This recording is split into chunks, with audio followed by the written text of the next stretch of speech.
खालसा वाहिगुरु जी की फतेह। गुरु साहब जी की कृपा नाल आपां नूं 4 दिन हो गए इत्थे रोज़ ही सत्संगत करदिआं जीवन दे वास्ते कुछ सिੱਖਦਿਆਂ सतगुरु जी ने बड़ी कृपा नाल सुखां दे वधिया ये दिन कढ़े ने। गुरमुखां ने जो हुक्म किया है प्यारिओ, आप जी दे सिर दे उत्ते जे कोई जिम्मेवारियां नहीं बच्चियां दे उत्ते, पर बहुत वड्डी जिम्मेवारी भी है।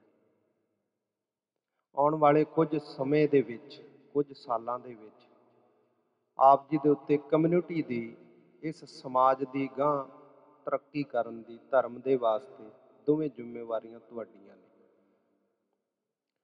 आप जी नूं कुछ ਜ਼ਰੂਰੀ ਗੱਲਾਂ ਸਿੱਖਣੀਆਂ ਵੀ ਚਾਹੀਦੀਆਂ ਹਨ। ਜਿੱਥੇ ਕਾਲਜਾਂ ਦੇ ਵਿੱਚ ਯੂਨੀਵਰਸਿਟੀਆਂ ਦੇ ਵਿੱਚ ਪੜ੍ਹਾ ਕੇ ਸੰਸਾਰੀ ਵਿੱਦਿਆ ਸੰਸਾਰੀ ਢੰਗ ਜੌਬ ਕਰਨੀ, ਕਿੱਥੇ ਜੌਬ ਕਰਨੀ ਹੈ ਤੁਹਾਨੂੰ ਸਿਖਾਇਆ ਜਾਂਦਾ,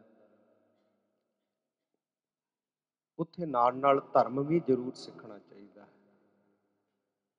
ਗੁਰਮੁਖਾਂ ਨੇ ਹੁਕਮ ਕੀਤਾ ਜੇ ਤੁਸੀਂ ਧਰਮ ਸਿੱਖਣਾ ਹੈ ਨਾ, ਅੱਜ ਤੋਂ ਬਾਅਦ ਵੀ ਜਾ ਕੇ ਗੁਰੂ ਘਰ ਜ਼ਰੂਰ ਜਾਣਾ, ਭਾਵੇਂ ਸਵੇਰੇ ਜਾਓ ਭਾਵੇਂ ਸ਼ਾਮ ਦੇ ਸਮੇਂ ਜਾਓ, ਮਾਰਨਿੰਗ ਟਾਈਮ ਜਾਂ ਈਵਨਿੰਗ ਟਾਈਮ ਜਾ ਕੇ ਜਿਵੇਂ ਇੱਥੇ ਕੀਰਤਨ ਕਰਦੇ ਹੋ ਸਕਦਾ ਹੈ ਇਸ ਤਰ੍ਹਾਂ ਕੀਰਤਨ ਕਰੋ, ਜਾਂ ਬੈਠ ਕੇ ਸੁਣੋ, ਬਾਣੀ ਸੁਣੋ। ਜਿਹੜੇ ਗੁਰੂ ਕੀ ਬਾਣੀ ਨਹੀਂ ਸੁਣਦੇ, ਕੀਰਤਨ ਕਥਾ ਨਹੀਂ ਸੁਣਦੇ, ਉਹਨਾਂ ਵਾਸਤੇ ਸਤਿਗੁਰਾਂ ਦਾ ਹੁਕਮ ਕੀ ਹੈ? ਗੌੜੀ ਮਹੱਲਾ ਪੰਜਵਾ। ਗੌੜੀ ਰਾਗਣੀ ਦੁਆਰਾ ਪੰਚਮ ਪਾਤਸ਼ਾਹ ਜੀ ਬਖਸ਼ਿਸ਼ ਕਰਦੇ ਨੇ, ਦੁਲੱਭ ਦੇਹ ਪਾਈ ਵਡਭਾਗੀ। ਥੱਲੇ ਇੰਗਲਿਸ਼ ਵਿੱਚ ਮੈਂ ਤਾਂ ਲਵਾਇਆ, ਤੁਹਾਨੂੰ ਆਪੇ ਹੀ ਪੜ੍ਹੀ ਜਾਓ ਕੀ ਅਰਥ ਦਿੱਤੇ ਨੇ।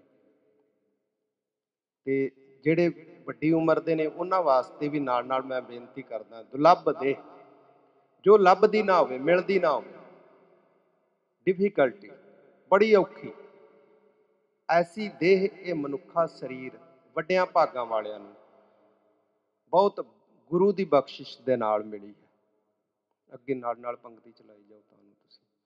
ਸਤਿਗੁਰੂ ਸਾਹਿਬ ਜੀ ਇਸ ਸ਼ਬਦ ਵਿੱਚ ਸਾਨੂੰ ਦੱਸਦੇ ਨੇ ਜਿਹੜੇ ਸਤਸੰਗਤ ਨਹੀਂ ਨਾ ਕਰਦੇ, ਉਹ ਪਸ਼ੂ ਪੰਛੀ ਜਿਹੜੇ ਨਾਮ ਨਹੀਂ ਜਪਦੇ, ਇੱਥੇ ਬਚਨ ਕੀਤਾ ਹੈ ਆਤਮਘਾਤੀ, ਉਹ ਆਪਣੇ ਆਪ ਨੂੰ ਖਤਮ ਕਰਦੇ। ਜਿਵੇਂ ਸੁਸਾਈਡ ਕਰ ਦਿੰਦਾ ਨਾ ਬੰਦਾ, ਸਰੀਰ ਨੂੰ ਖਤਮ ਕਰ ਦਿੰਦਾ, ਇਸੇ ਤਰ੍ਹਾਂ ਜਿਹੜੇ ਨਾਮ ਨਹੀਂ ਜਪਦੇ ਆਪਣੀ ਸੋਲ ਦਾ ਉਹ ਸੁਸਾਈਡ ਕਰ ਰਹੇ ਨੇ ਰੋਜ਼ ਹੀ।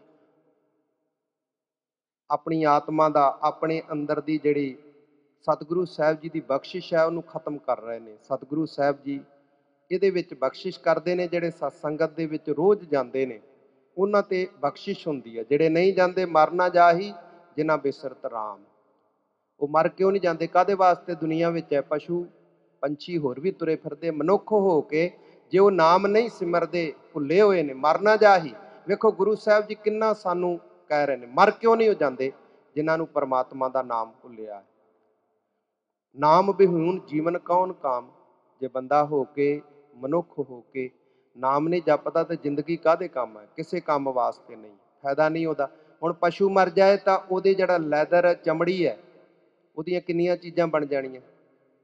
ਸਾਡਾ ਕੀ ਬਣੇਗਾ? ਚੁੱਕ ਕੇ ਜਾ ਕੇ ਉੱਥੇ ਸਾੜ ਦੇਣਾ ਹੈ, ਘਰ ਵਾਲਿਆਂ ਨੇ ਇੰਨਾ ਖਰਚਾ ਕਰਨਾ ਪੈਣਾ, ਫਰੀ 'ਚ ਕੋਈ ਥੋੜ੍ਹੀ ਸੜਨਾ ਸਰੀਰ ਉੱਥੇ ਜਾ ਕੇ, ਉਹ ਵੀ ਖਰਚ ਕਰਨਾ ਪੈਣਾ, ਫਿਰ ਰੋਟੀ ਪਾਣੀ ਦਾ ਖਰਚ ਕਰਨਾ ਪੈਣਾ, ਫਿਰ ਰੋਣਾ ਸਾਰਿਆਂ ਨੇ, ਹਾਏ ਸਾਡਾ ਮਰ ਗਿਆ। ਕਿੰਨਾ ਨੁਕਸਾਨ ਹੈ ਜੇ ਨਾਮ ਸਿਮਰਨ ਨਹੀਂ ਕਰਦਾ। ਮਹਾਰਾਜ ਕਹਿੰਦੇ ਜੀਵਨ ਕਾਹਦੇ ਕੰਮ ਹੈ? ਕਿਸੇ ਕੰਮ ਨਹੀਂ ਹੈ। ਖਾਤ ਪੀਤ ਖੇਲਤ ਹਸਤ ਵਿਸਥਾਰ, ਖਾਂਦਾ ਹੈ ਪੀਂਦਾ ਹੈ ਵਧੀਆ ਤੋਂ ਵਧੀਆ ਪਦਾਰਥ, ਡਰਿੰਕ, ਅੱਜ ਪੀਜ਼ਾ ਖਾਧਾ ਨਾ ਸਾਰਿਆਂ ਨੇ, ਕਿੰਨੀਆਂ ਵਧੀਆ ਵਧੀਆ ਹੋਰ ਚੀਜ਼ਾਂ ਖਵਾਈਆਂ, ਖੇਡਦੇ ਹੱਸਦੇ ਰਹੇ, ਬਹੁਤ ਵੱਡਾ ਵਿਸਥਾਰ ਇਹਦਾ। ਸਤਿਗੁਰੂ ਜੀ ਬਖਸ਼ਿਸ਼ ਕਰਦੇ ਨੇ, ਕਵਨ ਅਰਥ ਮਿਰਤਕ ਸੀਗਾਰ। ਇਹ ਇਸ ਤਰ੍ਹਾਂ ਹੈ, ਸਾਨੂੰ ਖਾਣਾ ਪੀਣਾ ਹੱਸਣਾ ਖੇਡਣਾ ਜਿਵੇਂ ਮਰੇ ਹੋਏ, ਮਰਡਰ ਜਿਹੜੀ ਲਾਸ਼ ਹੈ ਨਾ, ਜਿਹੜਾ ਮੁਰਦਾ ਹੈ ਉਹਦੇ ਉੱਤੇ ਤੁਸੀਂ ਸੋਹਣੇ ਸੋਹਣੇ ਕੱਪੜੇ ਪਾਈ ਜਾਓ। ਜਿਹੜਾ ਸਰੀਰ ਡੈਡ ਬੋਡੀ ਹੈ ਨਾ ਉਹਦੇ ਉੱਤੇ ਤੁਸੀਂ ਸੋਹਣੇ ਸੋਹਣੇ ਰੰਗ ਲਾਓ, ਉਹਨੂੰ ਸੋਹਣਾ ਬਣਾਓ। ਹੋਰ ਕੀ, ਹੁਣ ਡੈਡ ਬੋਡੀ ਨੂੰ ਸੋਹਣਾ ਬਣਾ ਕੇ ਕੀ ਮਿਲ ਜਾਏਗਾ? ਕੁਛ ਨਹੀਂ ਮਿਲੇਗਾ। ਇਸੇ ਤਰ੍ਹਾਂ ਮਹਾਰਾਜ ਕਹਿੰਦੇ ਖਾਂਦਾ ਪੀਂਦਾ ਹੱਸਦਾ ਖੇਡਦਾ ਜੇ ਪਰਮਾਤਮਾ ਦਾ ਨਾਮ ਨਹੀਂ ਜਪਦਾ ਤੇ ਇਸ ਤਰ੍ਹਾਂ ਹੈ, ਮੰਨ ਲਓ ਜਿਵੇਂ ਕੋਈ ਡੈਡ ਬਾਡੀ ਨੂੰ ਜਿਹੜਾ ਹੈ ਨਾ ਉਹ ਸੋਹਣਾ ਬਣਾਉਣ ਵਾਸਤੇ ਕਰ ਰਿਹਾ ਹੈ। ਇਸ ਤਰੀਕੇ ਨਾਲ ਮਹਾਰਾਜ ਜੀ ਨੇ ਕਿਹਾ। ਫਿਰ ਅੱਗੇ ਹੁਣ ਵੇਖੋ, ਮੈਂ ਬੇਨਤੀ ਕੀਤੀ ਜਿਹੜੇ ਕਥਾ ਕੀਰਤਨ ਨਹੀਂ ਸੁਣਦੇ ਉਹਨਾਂ ਵਾਸਤੇ ਮਹਾਰਾਜ ਜੀ ਨੇ ਕਿੰਨੇ ਕਰੜੇ ਲਫ਼ਜ਼ ਕਹੇ, ਬਖਸ਼ਾਂ ਕੀਤੀਆਂ ਇਹ ਸ਼ਬਦ, ਜੋ ਨਾ ਸੁਣਾ ਹੈ ਜਸ ਪਰਮਾਨੰਦਾ। ਜਿਹੜੇ ਪਰਮਾਤਮਾ ਵਾਹਿਗੁਰੂ ਜੀ ਦਾ ਨਾਮ ਨਹੀਂ ਸੁਣਦੇ, ਸੰਗਤ ਵਿੱਚ ਜਾ ਕੇ ਗੁਰਦੁਆਰੇ ਸਾਹਿਬ ਨਹੀਂ ਜਾਂਦੇ, ਕੈਸੇ ਨੇ, ਉਹਨਾਂ ਦਾ ਜੀਵਨ ਕੀ ਹੈ? ਆਪਾਂ ਸਮਝਦੇ ਆਂ ਹੀ ਬੰਦੇ ਆ। ਮਹਾਰਾਜ ਜੀ ਕੀ ਕਹਿ ਰਹੇ ਨੇ? ਗੁਰੂ ਅਰਜਨ ਦੇਵ ਜੀ ਦੇ ਬਚਨ ਕੋਈ ਥੋੜੀ ਝੂਠੇ। ਮਹਾਰਾਜ ਜੀ ਕੀ ਕਹਿੰਦੇ ਨੇ? ਪਾਸ, ਪਸ਼ੂ, ਐਨੀਮਲ, ਪੰਖੀ, ਬਰਡਸ, ਤ੍ਰਿਗਦ ਜੋਨ, ਉਹ ਚੀਜ਼ਾਂ ਜਿਨ੍ਹਾਂ ਨੂੰ ਦੇਖ ਕੇ ਸਾਡੇ ਮਨ ਵਿੱਚ ਡਰ ਤੇ ਨਫ਼ਰਤ ਆਉਂਦੀ ਹੈ, ਜਿਵੇਂ ਸੱਪ, ਸਨੇਕ ਹੋ ਗਿਆ, ਜਾਂ ਗੰਦਗੀ ਵਿੱਚ ਜਿਹੜੇ ਕੀੜੇ ਨੇ, ਗੰਦਗੀ ਦੇ ਜਿਹੜੇ ਕੀੜੇ ਨੇ, ਵਿਸ਼ਟਾ ਦੇ ਕੀੜੇ ਨੇ, ਉਹਨਾਂ ਨਾਲੋਂ ਵੀ ਜੋਨ ਤੇ ਮੰਦਾ, ਉਹਨਾਂ ਨਾਲੋਂ ਵੀ ਮਾੜਾ ਹੈ, ਉਹਨਾਂ ਨਾਲੋਂ ਵੀ ਬਹੁਤਾ ਭੈੜਾ ਹੈ ਜਿਹੜਾ ਪਰਮਾਤਮਾ ਦਾ ਨਾਮ ਨਹੀਂ ਜਪਦਾ, ਨਹੀਂ ਸਿਮਰਨ ਕਰਦਾ। ਤੇ ਮਹਾਰਾਜ ਜੀ ਅਸੀਂ ਬਚ ਕਿਵੇਂ ਸਕਦੇ ਹਾਂ? ਸਾਡੇ ਤੇ ਕਿਰਪਾ ਕਰੋ। ਸਤਿਗੁਰੂ ਸਾਹਿਬ ਗੁਰੂ ਅਰਜਨ ਦੇਵ ਜੀ ਕਹਿੰਦੇ ਨੇ, ਕਹੋ ਨਾਨਕ ਗੁਰ ਮੰਤਰ ਦ੍ਰਿੜਾਇਆ। ਜਿਨ੍ਹਾਂ ਨੂੰ ਗੁਰੂ ਨੇ ਕਿਰਪਾ ਕਰਕੇ ਨਾਮ ਦੀ ਦਾਤ ਦਿੱਤੀ ਹੈ, ਅੱਗੇ ਬਖਸ਼ਿਸ਼ ਕਰਦੇ ਨੇ, ਕੇਵਲ ਨਾਮ ਰਿਦ ਮਾਹੇ ਸਮਾਇਆ। ਜਿਹੜੇ ਨਾਮ ਜਪਦੇ ਦਿਨ ਰਾਤ ਦ੍ਰਿੜ ਕਰਦੇ ਆ, ਉਹਨਾਂ ਦੇ ਹਿਰਦੇ ਵਿੱਚ ਨਾਮ ਜਪ ਵਸਦਾ ਹੈ। ਇੱਕ ਬਚਨ ਹੋਰ ਹੈ, ਉਹ ਹੈ ਸਤਿਗੁਰੂ ਸਾਹਿਬ ਜੀ ਦਾ, ਪਾਠ ਪੜ੍ਹਿਓ ਅਰ ਵੇਦ ਵਿਚਾਰਿਓ। ਕਈ ਕਹਿ ਦਿੰਦੇ ਨੇ ਸੰਗਤ ਵਿੱਚ ਜਾ ਕੇ ਕੀ ਕਰਨਾ, ਘਰ ਹੀ ਆਪਾਂ ਕਰ ਲੈਂਦੇ। ਸਤਿਗੁਰੂ ਜੀ ਨੇ ਗੁਰੂ ਘਰ ਦੇ ਵਿੱਚ ਆ ਕੇ ਸੰਗਤ ਕਰਨ ਵਾਲਿਆਂ ਨੂੰ ਕਿੱਡੀ ਵੱਡੀ ਬਖਸ਼ਿਸ਼ ਕੀਤੀ ਹੈ। ਪੂਰੀ ਅਸ਼ਟਪਦੀ ਵਿੱਚ ਸਤਿਗੁਰੂ ਜੀ ਬਖਸ਼ਿਸ਼ ਕਰਦੇ ਨੇ, ਪਾਠ ਪੜ੍ਹਿਓ ਅਰ ਵੇਦ ਵਿਚਾਰਿਓ। ਪਾਠ ਦਾ ਅਰਥ ਗੁਰਬਾਣੀ ਪੜ੍ਹਨਾ ਨਹੀਂ ਹੈ, ਗ੍ਰਾਮਰ ਸਿੱਖਣੀ। ਜਿਵੇਂ ਭਾਵੇਂ ਇੰਗਲਿਸ਼ ਲੈਂਗੁਏਜ ਆਪ ਜੀ ਨੇ ਪੜ੍ਹਨੀ ਹੈ ਨਾ, ਪਹਿਲਾਂ ABC ਪੜ੍ਹਨੀ ਪਵੇਗੀ। ਉਸ ABC ਦੇ ਨਾਲ ਇਹ ਵੀ ਪੜ੍ਹਨਾ ਪਵੇਗਾ ਕਿ ਇਹਨਾਂ ਦੇ ਜਿਹੜੇ ਅੱਖਰ ਨੇ, ਮਾਤਰਾਵਾਂ ਕਿਹੜੀਆਂ। ਜਿਵੇਂ ਆਪਣੇ ਪੰਜਾਬੀ 'ਚ ਸਿਹਾਰੀ, ਬਿਹਾਰੀ, ਔਂਕੜ, ਦੁਲੰਕੜ, ਇਹ ਲਾਉਣ ਦੀ ਜਾਚ ਸਿਖਾਈ ਜਾਂਦੀ ਹੈ। ਇੰਗਲਿਸ਼ ਦੇ ਵਿੱਚ ਵੀ ਐਸੇ ਵਰਡ ਹਨ, ਜਿਵੇਂ ਏ ਹੈ, ਈ ਹੈ, ਓ, ਯੂ, ਆਈ। ਇਹ ਫਿਰ ਕਿੱਥੇ ਸਾਇਲੈਂਟ ਅੱਖਰ ਰਹਿਣੇ ਨੇ, ਕਿੱਥੇ ਬੋਲਣੇ ਨੇ। ਜਿਵੇਂ ਆਪ ਜੀ ਨੌਲੇਜ ਪੜ੍ਹਦੇ ਹੋ ਨਾ, ਨੌਲੇਜ ਤੇ ਲਿਖਿਆ ਤੇ ਕਨੌਲੇਜ ਹੁੰਦਾ ਹੈ, ਜਿਹੜਾ ਰਿਟਨ ਵਿੱਚ ਆਉਂਦਾ ਉਹ ਕਨੌਲੇਜ ਹੁੰਦਾ, ਕੇ ਦੇ ਨਾਲ ਹੁੰਦਾ। ਆਪਾਂ ਕਹਿੰਦੇ ਆ ਮੈਂ ਜਾਣਦਾ ਪੰਜਾਬੀ 'ਚ, ਤੇ ਇੰਗਲਿਸ਼ ਵਿੱਚ ਕਹਿ ਦਿੰਦੇ ਆ ਆਈ ਨੋ, ਮੈਂ ਜਾਣਦਾ, ਪਰ ਲਿਖਿਆ ਤੇ ਕੈਨੋ ਹੁੰਦਾ। ਆਪਾਂ ਕਹਿੰਦੇ ਪਲੀਜ਼ ਗਿਵ ਮੀ ਨਾਈਫ, ਪਰ ਨਾਈਫ ਕਿੱਥੇ ਲਿਖਿਆ ਹੁੰਦਾ? ਲਿਖਿਆ ਹੁੰਦਾ ਕਨਾਈਫ। ਸਾਨੂੰ ਕਿੱਦਾਂ ਪਤਾ ਲੱਗਦਾ? ਗ੍ਰਾਮਰ ਪੜ੍ਹ ਕੇ ਪਤਾ ਲੱਗਦਾ। ਪਾਠ ਪੜ੍ਹਿਓ, ਗ੍ਰਾਮਰ ਪੜ੍ਹੀ ਹੈ, ਫਿਰ ਕੀ ਕੀਤਾ? ਵੇਦ ਵਿਚਾਰਿਓ, ਗ੍ਰੰਥਾਂ ਦਾ ਵਿਚਾਰ ਕੀਤਾ। ਨਿਵਲ ਭੰਗਮ ਸਾਧੇ, ਸਾ ਤਾਂ ਥਾਂ ਚੜਾਉਣੇ, ਇਹ ਵੀ ਸਾਧ ਲੈ, ਇਹ ਵੀ ਸਿੱਖ ਲੈ। ਪੰਜ ਜਨਾ ਸਿਓ ਸੰਗ ਨਾ ਛੁਟਕਿਓ, ਕਾਮ ਕ੍ਰੋਧ ਲੋਭ ਮੋਹ ਹੰਕਾਰ ਅੰਦਰੋਂ ਨਹੀਂ ਗਿਆ, ਅਧਿਕ ਅਹੰਗ ਬੁੱਧ ਬਾਧੇ, ਹੋਰ ਜ਼ਿਆਦਾ ਹੰਕਾਰ ਵਿੱਚ ਵੱਜ ਗਏ। ਫਿਰ ਮਹਾਰਾਜ ਸਾਹਿਬ ਜੀ ਕਹਿੰਦੇ, ਪਿਆਰੇ ਇਨ ਬਿਦ ਮਿਲਣ ਨਾ ਜਾਈ। ਇਸ ਤਰ੍ਹਾਂ ਵਾਹਿਗੁਰੂ ਨੂੰ ਤੂੰ ਨਹੀਂ ਮਿਲ ਸਕਦਾ, ਤੈਨੂੰ ਚੰਗੇ ਗੁਣ ਨਹੀਂ ਮਿਲਣੇ, ਤੈਨੂੰ ਬਲੈਸਿੰਗ ਗੁਰੂ ਦੀ ਨਹੀਂ ਮਿਲਣੀ, ਤੇਰੇ ਤੇ ਕਿਰਪਾ ਨਹੀਂ ਹੋਣੀ। ਮੈਂ ਕੀਏ ਕਰਮ ਅਨੇਕਾ, ਬੜੇ ਕਰਮ ਕੀਤੇ, ਦਾਨ ਪੁੰਨ ਕੀਤੇ, ਹੋਰ ਵੀ ਬੜੇ ਕੰਮ ਕੀਤੇ ਆ। ਰਹਾਓ ਵਿਸਰਾਮ ਦੇ ਕੇ ਫਿਰ ਕਹਿੰਦੇ ਨੇ, ਮੋਨ ਭਇਓ ਕਰ ਪਾਤੀ ਰਹਿਓ। ਮੋਨ ਜ਼ੁਬਾਨੋਂ ਬੋਲਣਾ ਹੀ ਨਹੀਂ, ਵਾਹਿਗੁਰੂ ਵੀ ਨਹੀਂ ਕਹਿਣਾ। ਮੋਨ ਭਇਓ, ਮੋਨ ਦਾ ਅਰਥ ਇੱਥੇ ਦਿੱਤਾ ਹੈ ਕਿ ਚੁੱਪ ਰਹਿਣਾ, ਪਰ ਮੋਨ ਦਾ ਅਰਥ ਹੁੰਦਾ ਜ਼ੁਬਾਨ ਨਾ ਹਿਲਾਉਣੀ, ਬਿਲਕੁਲ ਹੀ। ਵਾਹਿਗੁਰੂ ਵੀ ਨਹੀਂ ਕਹਿਣਾ, ਰਾਮ ਵੀ ਨਹੀਂ ਕਹਿਣਾ, ਖੁਦਾ ਜਾਂ ਜਿਸ ਧਰਮ ਨੂੰ ਮੰਨਦਾ, ਜੇ ਈਸਾਈ ਆ, ਗੋਡ ਨਹੀਂ ਕਹਿਣਾ, ਬਿਲਕੁਲ ਜ਼ੁਬਾਨ ਨਾਲ ਬੋਲਣਾ ਹੀ ਨਹੀਂ ਕੁਛ ਵੀ, ਉਹਨੂੰ ਮੋਨੀ ਕਹਿੰਦੇ। ਮੋਨ ਭਇਓ ਕਰ ਪਾਤੀ ਰਹਿਓ, ਹੱਥਾਂ ਦੇ ਉੱਤੇ ਹੀ ਰੋਟੀ ਲੈ ਕੇ ਖਾ ਲੈਣੀ। ਨਗਨ ਫਿਰਿਓ ਬਨ ਮਾਹੀ, ਭਾਵੇਂ ਜੰਗਲਾਂ ਵਿੱਚ ਨੰਗਾ ਤੁਰਿਆ ਫਿਰੇ। ਤਟ ਤੀਰਥ ਸਭ ਧਰਤੀ ਭਰਮਿਓ, ਤਟ ਤੀਰਥ, ਤੀਰਥਾਂ ਦੇ ਕਿਨਾਰੇ ਤੇ ਸਾਰੀਆਂ ਧਰਤੀ ਦੇ ਉੱਤੇ ਇੱਧਰ ਉੱਧਰ ਫਿਰਦਾ ਰਿਹਾ। ਦੁਬਿਧਾ ਛੁਟਕਿਆ ਨਾਹੀ, ਮਨ ਦੇ ਵਿੱਚੋਂ ਜਿਹੜੀ ਦੁਬਿਧਾ ਨਾ ਉਹ ਨਹੀਂ ਦੂਰ ਹੁੰਦੀ। ਇਸ ਤਰੀਕੇ ਨਾਲ ਅੱਗੇ ਮਹਾਰਾਜ ਜੀ ਹੋਰ ਬਖਸ਼ਿਸ਼ ਕਰਦੇ ਨੇ, ਮਨ ਕਾਮਨਾ, ਮਨ ਦੀ ਇੱਛਾ ਅਨੁਸਾਰ, ਮਨ ਦੀ ਵਾਸ਼ਨਾ ਦੇ ਅਨੁਸਾਰ, ਅਥਵਾ ਇਹਦਾ ਦੂਸਰਾ ਮਹਾਂਪੁਰਖ ਇੱਥੇ ਤੇ ਮਨ ਦੀ ਵਾਸ਼ਨਾ ਸ਼ਾਇਦ ਕੀਤਾ ਹੈ ਡਿਜ਼ਾਇਰ ਦੇ ਨਾਲ, ਪਰ ਇਹਦਾ ਅਰਥ ਵੀ ਕਰਦੇ ਮਨ ਕਾਮਨਾ। ਮਨੀਕਰਨ ਤੀਰਥ, ਅਨੰਦਪੁਰ ਸਾਹਿਬ ਜੀ ਤੋਂ ਪਰਾਂ ਨੂੰ ਰਸਤਾ ਜਾਂਦਾ ਹੈ, ਉਸ ਤੀਰਥ ਤੇ ਜਾ ਕੇ ਵਸ ਗਿਆ। ਸਿਰ ਕਰਵੱਤ ਧਰਾਏ, सिर दे उत्ते आरे नाल चिरवा लिया कांशी विच जा करके। मन की मैल सतगुरु जी बख्शिश करदे इहदे तरीकिਆਂ नाल भी, मन की मैल ना उतरै ਇਹ बिद जे लख जतन कराए, ਲੱਖਾਂ ही ਕੰਮ कर लै पर मन की मैल फिर भी नहीं दूर हुई। फिर अगे सतगुरु जी ने दान पुण्य के बारे दस्या, दान पुण्य करना। कनक कामनी हैवर गैवर बहुविध दान दातारा। की कीता? बड़े गिफ्ट दिते, सोना दान किया। इथों तक कि अपनी घरवाली के बराबर जां लड़की के बराबर भी सोना तोल के दान कर देना। इस तरीके नाल राजे महाराजे करते हुंदे सी। हैवर का अर्थ हुंदा सोहणे घोड़े, गैवर हाथी, ये भी बड़े दान दिते, बड़ा वड्डा दानी बन गया। अन्न भूम वस्त्र बहु अर्पै, बड़े अन्न इत्यादक धरती भी होर भी चीज़ां अर्पण करता रहा। सतगुरु साहब जी कहते ने इस तरीके नाल भी वाहिगुरू दे नाल मिलाप नहीं हुंदा। बहुत ज़्यादा इन्हां चीज़ां नाल भी वाहिगुरू की कृपा नहीं मिलती। इस तो अगे पाठ पूजा जो मूर्ति पूजा करते हैं, सतगुरु जी उन्हां बारे दस्सिया। पूजा अर्चा बंधन डंडौत, मत्थे टेकने मूर्तियां दे अगे, उन्हां उत्ते सेंट, उन्हां दे उत्ते जां परफ्यूम छिड़कना, ते खट कर्मा रत रहता। 6 कर्म, दान लैना देना, वेद पाठ कराउणा, तपस्या करनी, संध्या गायत्री तर्पण इत्यादि करना। इस तो अगे महाराज साहब जी होर बख्शिश करते हैं, हौ करत बंधन मैं परिया नह मिली यह जुगता। इस तरह भी वाहिगुरू ने नहीं मिलिया जाना, हंकार ही वधना। इस तो अगे सतगुरु जी ने जोगियां बारे दस्सिया। जोग सिद्ध आसन 84, जोगियां वाले 84 84 आसन लाने भी सीख लै। जिन्हों जिमनास्टिक जिस तरह नहीं कोई कहते शरीर में रबड़ वांगू मरोड़ लेंदे, इस तरह आसन कर करके भी सीख लै।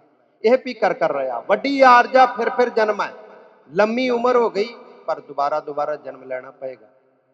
साहिब गुरु गोबिंद सिंह जी मालवे विच ने, ते उत्थे एक जोगी पहला सोचिया उन्हें कि महाराज जी नूं मैं मिलदा जाके। ते जदों उन्हें पता लगा ना, क्योंकि टाइम मेरे को बहुत थोड़ा शॉर्ट विच मैं तुहानूं बचन सुणाउंदा। सतगुरु साहब जी के बारे उन्हें पूछा अपने चेलियां नूं, उन्हें कहा कि गुरु गोबिंद सिंह है, कहते बड़ी वडियाई उन्होंने बड़े फेमस ने, मैं जाके मिलदा। उन्हें चनू सिख उत्थे पहुँच गए। सिखां नूं पूछया भाई तुहाडे गुरु की उम्र किन्नी? वो कहते होएगी 35 तो लैके 40, ये 35 तो 40 इन्नी। कहते मैं की लेना उहदे कोल, उन्हें कोई वड्डी तपस्या की होएगी, ज्ञान होएगा उन्होंने। सिख गुस्से च ते बड़ा आया, गुस्सा बहुत अंदरों आया कि छड्डीए इहदे चारक।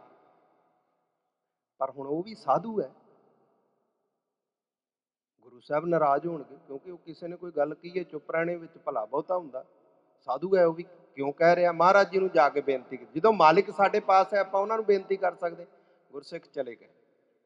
सतगुरु साहब जी दीवान दे विच आए, दीवान सजिया रहराज साहब जी दा। गुरसिखां ने बेनती की, महाराज जी दूसरे पासे सरोवर दे जोगी है, वो पहलां तुहानूं मिलना चाहुंदा सी, सानूं उमर पुछी, जदों असीं उमर दसी ते वो कहण लगा मैं की लैणा, उहने किहड़े तप साधन कीते होणगे, ज्ञान होएगा, मैं की लैणा। महाराज जी उहने ये क्यों गल कही? महाराज कहंदे उस साध नूं अपनी उमर दा हंकार है। महाराज जी दी उमर किन्नी है? महाराज जी ने कहा 5120 साल। 5000 पता किन्नी हुंदी है? 5000 120 ईयर, 5120 साल की उम्र। पर उन्होंने ये नहीं ज्ञान कि जेड़ा वो पुरख है वो जीव कोटि च नहीं, वो मनुख नहीं, परमात्मा का रूप है। उन्होंने ये ज्ञान नहीं है। इहो ही आत्मिक ज्ञान है। इसे वास्ते उन्हें कहा उन्होंने ज्ञान नहीं होना, अंतरजामता नहीं होनी। पर सतगुरु गुरु गोबिंद सिंह जी कह रहे हैं 5120 साल उम्र है, पर जोगी नूं नहीं पता कि जिस बारे मैं गल कर रहा वो परमात्मा का रूप है। की फायदा होया इन्नी लंबी उम्र का? सतगुरु जी कहते वड्डी आरजा फिर जन्म है। लंबी उम्र भी कर ली पर दोबारा दोबारा जन्म लेना पेगा। हर से संग ना गया। अगे संसार के जेडे आपां सुख चाहुंदे आ, एक्टिविटी चाहुंदे आ, खेडना कुदना चाहुंदे, महाराज उहदे बारे दसदे। राज लीला राजन की रचना, किंग बन गए, बड़े सपोर्ट राल सारियां कीतियां, करया हुक्म अफारा, बड़े हंकार विच हुक्म भी किया। सेज सोहनी चोआ चंदन नरक घोर का द्वारा। सतगुरु साहब जी दसते ने सोहने सोहने जिहड़ियां सेजा बना लियां, बैड घर दे विच विआह सोहने सोहने करवा लै, परफ्यूम छिड़क लै, सब कुछ ही पा लिया अपनी मनमर्जी नाल, बहुत हंकार दे नाल ਹੁਕਮ ਚਲਾਉਂਦਾ ਰਿਹਾ। ਇਹ ਕੀ ਚੀਜ਼ਾਂ ਨੇ?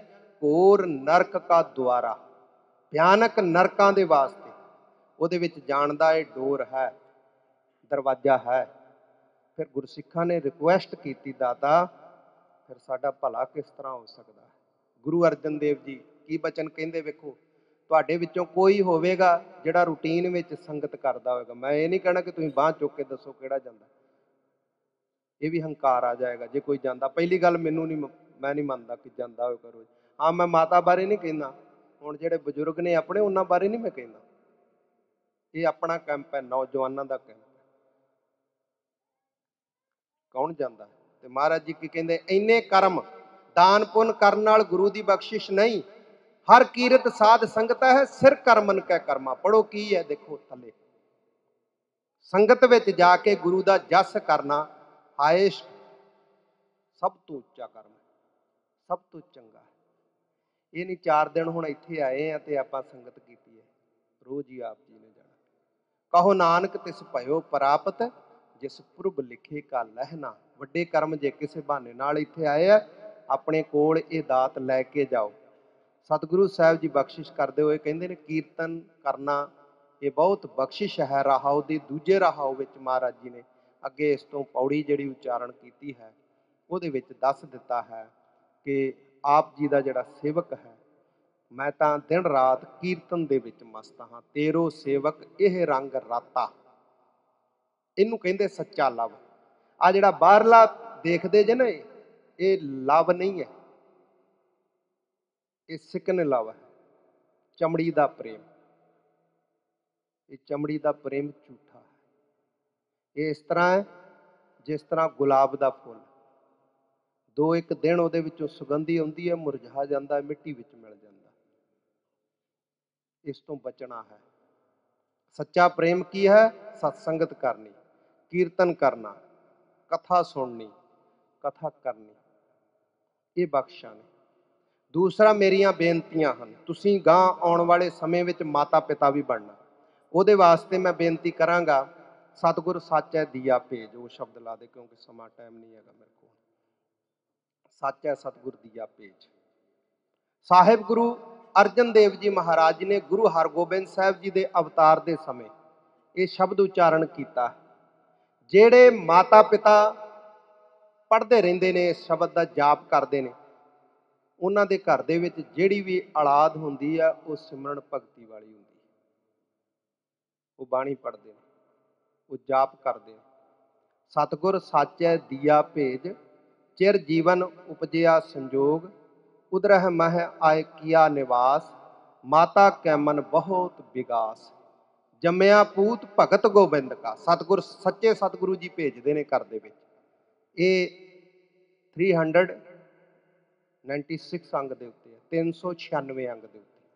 ਇਹ ਮੈਂ ਰਿਕੁਐਸਟ ਕਰਾਂਗਾ, ਜਿਹੜੀਆਂ ਸਿਆਣੀਆਂ ਭੈਣਾਂ ਨੇ, ਮਾਤਾਵਾਂ ਨੇ, ਉਹ ਆਪਣੀਆਂ ਬੱਚੀਆਂ ਨੂੰ ਜ਼ਰੂਰ ਯਾਦ ਕਰਾਉਣ। ਸਤਿਗੁਰ ਸਾਚੈ ਦੀਆ ਭੇਜ, ਚਿਰ ਜੀਵਨ ਉਪਜਿਆ ਸੰਜੋਗ,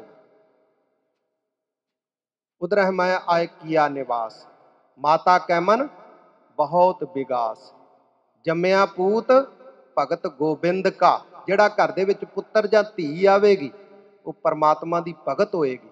ਮਾਂ ਨੂੰ, ਪਿਓ ਨੂੰ ਰੋਣਾ ਨਹੀਂ ਪਵੇਗਾ, ਮਾਂ ਨੂੰ ਰੋਣਾ ਨਹੀਂ ਪਏਗਾ। ਗੁਰੂ ਸਾਹਿਬ ਕਿਰਪਾ ਕਰੋ, ਮੇਰੇ ਪੁੱਤਰ ਨੂੰ, ਮੇਰੀ ਧੀ ਨੂੰ ਸਹੀ ਲੈਣ ਤੇ ਲਿਆਓ, ਇਹ ਨਹੀਂ ਕਹਿਣਾ ਪਏਗਾ। ਜੇ ਪਹਿਲਾਂ ਹੀ ਤੁਸੀਂ ਪੜੋਗੇ, ਜਾਪ ਕਰੋਗੇ, ਗੁਰੂ ਸਾਹਿਬ ਜੀ ਧੁਰੋਂ ਹੀ ਐਸਾ ਲੇਖ ਲਿਖ ਦੇਣਗੇ।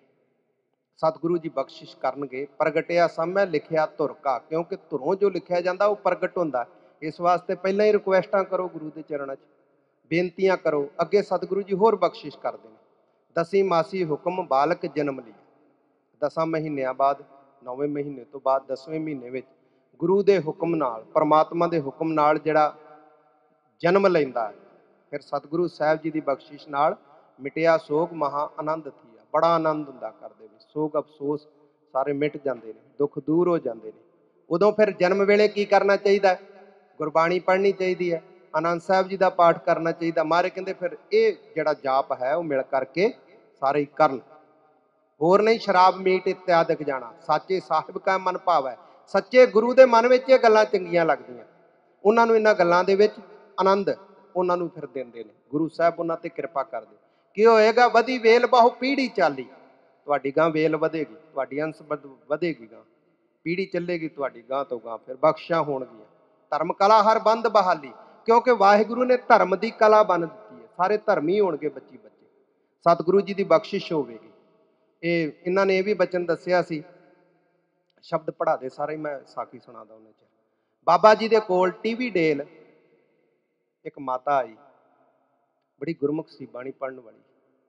ਉਹਦੇ ਬੱਚੇ ਨੇ ਕੇਸ ਕਤਲ ਕਰਾ ਲਏ, ਗਲਤ ਸੰਗਤ ਚ ਪੈ ਗਿਆ, ਬਹੁਤ ਰੋਈ। ਬਾਬਾ ਜੀ ਤੁਸੀਂ ਅਰਦਾਸ ਕਰੋ, ਉਹ ਸੁਧਰ ਜਾਵੇ, ਉਹ ਸੁਧਰ ਜਾਵੇ। ਬਾਬਾ ਜੀ ਚੁੱਪ ਰਹੇ। ਫਿਰ ਬਾਬਾ ਜੀ ਨੇ ਬੋਲੇ ਨਹੀਂ ਮੂੰਹੋਂ, ਮਾਂ ਦਾ ਦਿਲ ਨਹੀਂ ਕਦੀ, ਮਾਂ ਪਿਓ ਦਾ ਦਿਲ ਨਹੀਂ ਦਿਖਾਉਣਾ ਕਦੀ। ਬਾਬਾ ਜੀ ਵੇਖੋ ਕਿੰਨੇ ਗੁਰਮੁਖ ਮਹਾਂਪੁਰਖ ਨੇ, ਉਹਨਾਂ ਨੂੰ ਪਤਾ ਹੈ ਸਭ ਕੁਝ। ਮਾਤਾ ਜੀ ਨੂੰ ਕਹਿੰਦੇ ਤੂੰ ਜਲ ਪਾਣੀ ਛਕਿਆ। ਫਿਰ ਬਾਬਾ ਜੀ ਮਹਾਂਪੁਰਖਾਂ ਦੀ ਫੋਟੋ ਵੱਲ ਦੇਖਣ ਲੱਗ ਪਏ ਤੇ ਉਹਨਾਂ ਨੂੰ ਕਿਹਾ ਚਲੇ ਜਾ। ਮਾਂ ਵਿਚਾਰੀ ਰੋਈ ਜਾਵੇ, ਬਾਬਾ ਜੀ ਨੇ ਹੱਥ ਕੀਤਾ ਚਲੀ ਜਾ। ਜਦੋਂ ਚਲੇ ਗਈ, ਕੁਛ ਮਿੰਟ ਬਾਅਦ ਇਦਾਂ ਬੈਠੇ ਅਸੀਂ ਸਾਰੇ ਜਣੇ, ਫੈਮਿਲੀ ਵਾਲੇ ਵੀ, ਘਰ ਵਾਲੇ ਵੀ। ਬਾਬਾ ਜੀ ਕਹਿੰਦੇ ਮੈਂ ਕਿਸ ਤਰ੍ਹਾਂ ਇਹ ਮਾਂ ਨੂੰ ਕਹਦਾ ਤੇਰੇ ਬੱਚੇ ਨੇ ਨਹੀਂ ਸੁਧਰਨਾ, ਇਹਦਾ ਕਰਮ ਬੜਾ ਮਾੜਾ। ਕਹਿੰਦੇ ਮਾਂ ਝੱਲ ਨਹੀਂ ਸਕਦੀ। ਜਿਹੜੇ ਮਾਂ ਪਿਓ ਨੂੰ ਛੱਡਦੇ ਆ ਨਾ, ਭਾਈ ਗੁਰਦਾਸ ਜੀ ਕਹਿੰਦੇ ਮਾਂ ਪਿਓ ਪਰ ਹਰ ਸੁਣੈ ਵੇਦ, ਭੇਦ ਨਾ ਜਾਣੇ ਕਥਾ ਕਹਾਣੀ। ਜਿਹੜੇ ਮਾਂ ਪਿਓ ਨੂੰ ਛੱਡ ਕੇ ਗਿਆਨ ਦੀਆਂ ਕਥਾ ਕਹਾਣੀਆਂ ਸੁਣਦੇ ਹੋਣ ਭਾਵੇਂ, ਉਹਨਾਂ ਨੂੰ ਕੋਈ ਸਮਝ ਨਹੀਂ ਆਏਗੀ ਕਥਾ ਦਾ ਮੀਨਿੰਗ ਕੀ ਹੈ। ਮਾਂ ਪਿਓ ਪਰ ਹਰ ਕਰੈ ਦਾਨ। ਜਿਹੜਾ ਆਪਣੇ ਮਾਂ ਪਿਓ ਨੂੰ ਛੱਡ ਕੇ ਸਭਾ ਸੁਸਾਇਟੀਆਂ ਵਿੱਚ ਬਹੁਤ ਜ਼ਿਆਦਾ ਦਾਨੀ ਬਣਦਾ ਹੈ, ਡੋਨੇਟ ਦਿੰਦਾ ਰਹਿੰਦਾ ਹੈ। ਭਾਈ ਗੁਰਦਾਸ ਜੀ ਕਹਿੰਦੇ ਬੇਈਮਾਨ ਅਗਿਆਨ ਪ੍ਰਾਣੀ, ਉਹ ਬੇਈਮਾਨ ਹੈ, ਉਹ ਅਗਿਆਨੀ ਹੈ, ਮੂਰਖ ਹੈ। ਮਾਂ ਪਿਓ ਪਰ ਹਰ ਕਰੈ ਤਪ, ਵਣਖੰਡ ਭੁੱਲਾ ਫਿਰੈ ਬੇਬਾਣੀ। ਜਿਹੜਾ ਮਾਂ ਪਿਓ ਨੂੰ ਛੱਡ ਕੇ ਜੰਗਲ ਵਿੱਚ ਤਪੱਸਿਆ ਕਰਨ ਜਾਂਦਾ ਹੈ, ਉਹ ਤੇ ਭੁੱਲਾ ਫਿਰ ਰਿਹਾ ਪਸ਼ੂਆਂ ਦੀ ਨਿਆਈ। ਮਾਂ ਪਿਓ ਪਰ ਹਰ ਕਰੈ ਤਪ, ਦੇਵੀ ਦੇਵ ਨਾ ਸੇਵ ਕਮਾਣੀ। ਦੇਵੀ ਦੇਵਤੇ ਉਹਦੀ ਸੇਵਾ ਨਹੀਂ ਮੰਨਦੇ, ਜਿਹੜੇ ਮਾਂ ਪਿਓ ਨੂੰ ਦੁਖੀ ਕਰਦੇ ਆ, ਮਾਂ ਪਿਓ ਨੂੰ ਮਾੜਾ ਕਹਿੰਦੇ ਆ, ਸੇਵਾ ਨਹੀਂ ਕਰਦੇ। ਆਪਾਂ ਸੁਖਮਨੀ ਸਾਹਿਬ ਪੜ੍ਹਦੇ ਆ ਨਾ, ਰਮਈਆ ਕੇ ਗੁਣ ਚੇਤ ਪ੍ਰਾਨੀ, ਕਵਨ ਮੂਲ ਤੇ ਕਵਨ ਦ੍ਰਿਸ਼ਟਾਨੀ। ਜਿਨ ਤੂੰ ਸਾਜ ਸਵਾਰ ਸਿਗਾਰਿਆ, ਗਰਭ ਅਗਨ ਮੈਂ ਜਿਨੈ ਉਬਾਰਿਆ। ਬਾਰ ਵਿਵਸਥਾ ਤੁਝੈ ਪਿਆਰੈ ਦੂਧ, ਭਰ ਜੋਬਨ ਭੋਜਨ ਸੁਖ ਸੂਦ। ਬਿਰਧ ਭਇਆ ਉੱਪਰ ਸਾਖ ਸੈਨ। ਵੇਖ ਮਨੁੱਖ, ਤੇਰੇ ਵਾਸਤੇ ਗੁਰੂ ਨੇ ਇੰਨਾ ਪ੍ਰਬੰਧ ਕੀਤਾ, ਜਦੋਂ ਤੂੰ ਬਜ਼ੁਰਗ ਹੋ ਜਾਂਦਾ ਨਾ, ਤੇਰੇ ਉੱਪਰ ਸਾਖ ਸੈਨ, ਤੇਰੇ ਸਾਥੀ, ਤੇਰੇ ਸੰਬੰਧੀ, ਤੇਰੇ ਰਿਸ਼ਤੇਦਾਰ, ਤੇਰੇ ਪੋਤਰੇ, ਤੇਰੀਆਂ ਪੋਤਰੀਆਂ, ਨਾਤੀ ਨਾਤੇ। ਧੀ ਦੇ ਜਿਹੜੇ ਬੱਚੇ ਨੇ ਕਾਹਦੇ ਵਾਸਤੇ? ਮੁੱਖ ਪਿਆ ਉਹ ਬੈਠ ਕੋ ਦੇਣ, ਤੈਨੂੰ ਬੈਠੇ ਨੂੰ ਮੂੰਹ 'ਚ ਬੁਰਕੀਆਂ ਪਾਉਣ। ਸਾਡੀ ਜ਼ਿੰਮੇਵਾਰੀ ਆ ਗਈ ਨਾ। ਇਹ ਇੰਨੀ ਕੁ ਗੱਲ ਦੇ ਵਿੱਚ ਮਹਾਰਾਜ ਨੇ ਸਾਡੀ ਜ਼ਿੰਮੇਵਾਰੀ ਸਮਝਾ ਦਿੱਤੀ। ਉਸੇ ਦੀ ਕਥਾ ਹੈ ਭਾਈ ਗੁਰਦਾਸ ਜੀ। ਇੱਕ ਜਿਹੜਾ ਸ਼ਬਦ ਦੱਸਿਆ ਸੀ, ਇਹ ਬੱਚੀਆਂ ਯਾਦ ਕਰੋ, ਤੇ ਇੱਕ ਸ਼ਬਦ ਯਾਦ ਪੜ੍ਹਦੇ ਰਿਹਾ ਕਰੋ। ਗੌੜੀ ਮਹੱਲਾ ਪੰਜਵਾ, ਥਿਰ ਘਰ ਬੈਸੋ ਹਰ ਜਨ ਪਿਆਰੇ। ਘਰ ਦੇ ਵਿੱਚ ਕਲ ਕਲੇਸ਼ ਨਹੀਂ ਹੋਏਗਾ। ਇਹ ਮਹਾਂਪੁਰਖ ਪੁਰਾਣੇ ਦੱਸਦੇ ਹੁੰਦੇ। ਅੱਜ ਕੱਲ੍ਹ ਦੇ ਗਿਆਨੀ ਇਹੋ ਜਿਹੇ ਜੰਮੇ, ਉਹ ਆਂਦੇ ਪੜ੍ਹੋ ਹੀ ਨਾ ਕੱਖ। ਦਿਮਾਗ ਖਰਾਬ ਹੋ ਗਿਆ। ਮੇਰਾ ਸਮਾਂ ਅੱਗੇ ਵੱਧ ਹੋ ਗਿਆ, ਸਮਾਪਤੀ ਵੀ ਕਰਨੀ ਹੈ। ਜਿੰਨੀ ਬਾਣੀ ਪੜ੍ਹੋਗੇ ਉਹਨੇ ਸੁੱਖ ਭੈਣੋਂ ਮਿਲਣਗੇ। ਗੁਰਮੁਖਾਂ ਨੂੰ ਵੀ ਬੇਨਤੀ ਹੈ, ਜੋਰ ਕੀਏ ਸੋ ਜ਼ੁਲਮ ਹੈ, ਲੈ ਜਵਾਬ ਖੁਦਾ। ਜਿਹੜੇ ਬੰਦੇ ਇਸ ਜਨਮ ਵਿੱਚ ਹੰਕਾਰ 'ਚ ਆ ਕੇ ਆਪਣੀਆਂ ਘਰ ਵਾਲੀਆਂ ਨੂੰ ਤੰਗ ਪਰੇਸ਼ਾਨ ਕਰਨਗੇ ਨਾ, ਉਹਦੇ ਮਨ 'ਚ ਆਉਣਾ, ਜੇ ਕਿਤੇ ਮੈਂ ਬੰਦਾ ਹੁੰਦੇ ਨਾ, ਇਹ ਬੀਬੀ ਬਣੇ ਨਾ, ਫੇਰ ਵਾ। ਤੇ ਅਗਲਾ ਜਨਮ ਉਹਨਾਂ ਨੂੰ ਬੀਬੀਆਂ ਦਾ ਲੈਣਾ ਪਏਗਾ। ਇਹ ਮਹਾਂਪੁਰਖਾਂ ਦਾ ਬਚਨ ਹੈ, ਬਾਬਾ ਖੜਕ ਸਿੰਘ ਜੀ ਕਾਰ ਸੇਵਾ ਵਾਲਿਆਂ ਦਾ। ਉਹ ਫਿਰ ਜ਼ੁਲਮ ਕਰਦੇ ਆ, ਫਿਰ ਉਹ ਬੰਦੇ ਬਣ ਕੇ ਬਦਲੇ ਲੈਂਦੇ ਆ। ਇਹ ਬਦਲੇ ਲੈਣੇ ਦੇਣੇ ਪੈਣੇ। ਇਸ ਵਾਸਤੇ ਗੁਰਸਿੱਖੀ ਆ ਦੋ ਬਾਹਾਂ ਦੀ ਨਿਆਈ ਹੈ, ਫੈਮਿਲੀ ਵਿੱਚ ਚੱਲਣਾ। ਆਹ ਬਾਂਹ ਨਹੀਂ ਆਂਦੀ ਕਿ ਤੂੰ ਕਿਉਂ ਆਹ ਕਰਦਾ ਹੈ, ਸੱਜੇ ਹੱਥ ਨੂੰ ਜਾਂ ਸੱਜਾ ਹੱਥ ਇਹਨੂੰ ਕਹਿੰਦਾ। ਪ੍ਰੇਮ ਨਾਲ ਚੱਲਦੇ ਆ। ਇਹ ਵੱਡਾ ਕੰਮ ਹੈ ਗ੍ਰਸਥ ਦਾ, ਸਮਾਜ ਨੂੰ ਸੁਧਾਰਨਾ।